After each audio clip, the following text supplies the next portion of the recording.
Hello, my name is Carrie Brown and I'm with the Central Mississippi Regional Library System.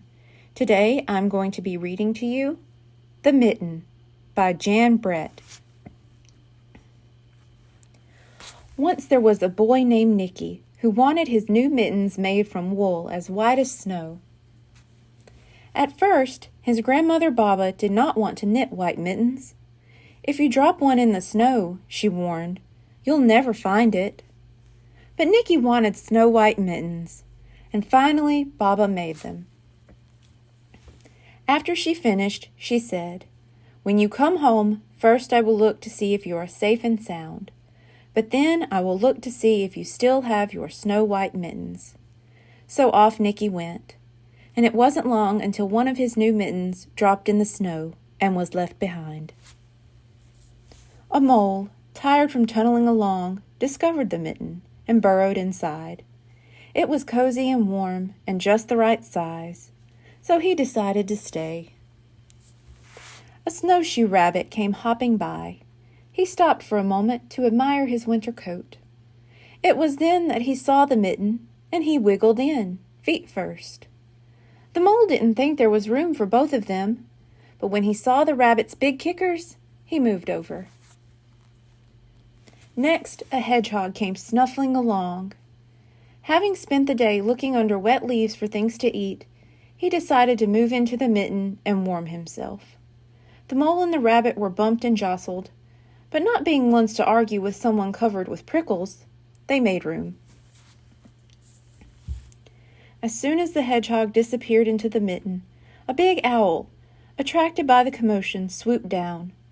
When he decided to move in also, the mole, the rabbit, and the hedgehog grumbled, but when they saw the owl's glinty talons, they quickly let him in. Up through the snow appeared a badger. He eyed the mitten and began to climb in.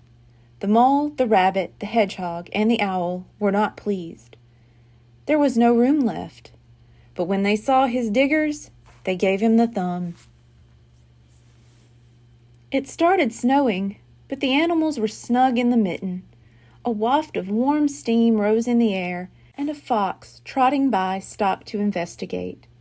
Just the sight of the cozy mitten made him feel drowsy. The fox poked his muzzle in. When the mole, the rabbit, the hedgehog, the owl, and the badger saw his shiny teeth, they gave the fox lots of room. A great bear lumbered by. He spied the mitten all plumped up. Not one to be left out in the cold, he began to nose his way in. The animals were packed in as tightly as could be. But what animal would argue with the bear? The mitten swelled and stretched. It was pulled and bulged too many times its size. But Baba's good knitting held fast. Along came a meadow mouse, no bigger than an acorn. She wiggled into the one space left and made herself comfortable on top of the great bear's nose.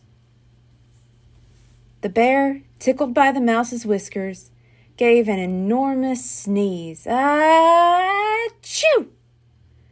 The force of the sneeze shot the mitten up into the sky and scattered the animals in all directions. On his way home, Nicky saw a white shape in the distance. It was the lost mitten silhouetted against the blue sky. As he ran to catch his snow-white mitten, he saw Baba's face in the window. First, she looked to see if he was safe and sound. Then she saw that he still had his new mittens. The end. Thank you. Goodbye.